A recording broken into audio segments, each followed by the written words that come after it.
Hello बच्चों, so let's understand the question first.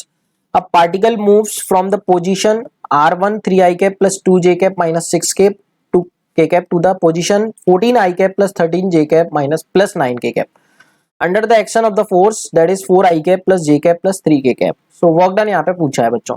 सो बच्चों work done का हमारे पास फॉर्मूला होता है, it is the dot product of force and displacement. ठीक है बच्चों. सो यहाँ पर फोर्स दे रखा है, डिस्प्लेसमेंट कितनी हो जाएगी बच्चों, r1 से r2 हमने इसको डिस्प्लेस किया तो डिस्प्लेसमेंट हमारा क्या होता है बच्चों, r2 minus r1. Final vector minus final position vector minus initial position vector, ये हमारी डिस्प्लेसमेंट होती है. सो यहाँ पर हम लिख सकते हैं 14i cap plus 13j cap plus 9k cap में से हम सब्ट्रैक्ट कर देंगे बच्चों किसको, इसको. ये हमारा कितना है 3i cap plus 2j cap minus 6k cap. तो बच्चों डिस्प्लेसमेंट कितनी आ जाएगी देखें, 14i कैप में से 3i कैप जाएंगे तो बच्चों कितना बचेगा 11i कैप. 13j कैप में से 2j कैप जाएंगे तो बच्चों कितना बचेगा 11j कैप. और 9k कैप और 6k कैप ऐड हो जाएंगे क्योंकि माइनस माइनस प्लस है, तो ये हो जाएगा बच्चों 15k कैप. सो बच्चों हमारे पास डिस्प्लेसमेंट वेक्टर आ गया.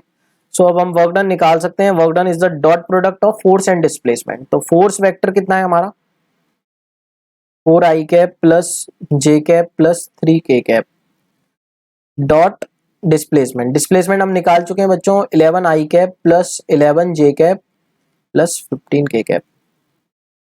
सो बच्चों यहाँ पे डॉट प्रोडक्ट करेंगे हम. So dot product, I hope you know the concept how to do dot product. तो यहाँ पे हम i का i के संग करेंगे तो ये हो जाएगा 44 and i dot i. Then बच्चों j का j के संग करेंगे तो कितना आ जाएगा प्लस 11 j डॉट j. और देन बच्चों हम किसका करेंगे 3 का 15 के संग, तो 3 into 15 45 and k dot k. ठीक है बच्चों.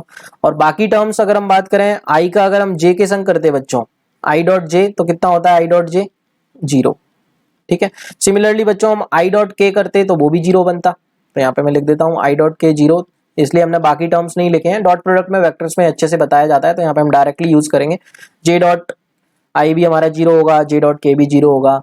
सिमिलरली k डॉट i 0 होगा, k डॉट j भी 0 होगा. तो हम डायरेक्टली जब डॉट प्रोडक्ट करते हैं तो k का k के संग कर देते हैं, i का i के संग एंड j का j के संग. रेस्ट ऑफ द टर्म्स हमारे 0 हो जाते हैं. तो बच्चों ये कितना हो जाएगा 44 i डॉट i 1 होता है प्लस 11 j डॉट j 1 होता है प्लस 45 k डॉट k 1 होता है. सो बच्चों हम इसको ऐड कर लेते हैं तो कितना आएगा 5 और 1 6 6 और 4 10 carry 1 5 6 6 and 4 10 that is 100. Check कर लेते हैं 100. हाँ बच्चों, सो 100 आ रहा है हमारा आंसर यहाँ पे. So 100 is absolutely right which is given in first option. तो first option is right. I hope you got the concept. Thank you so much and all the very best.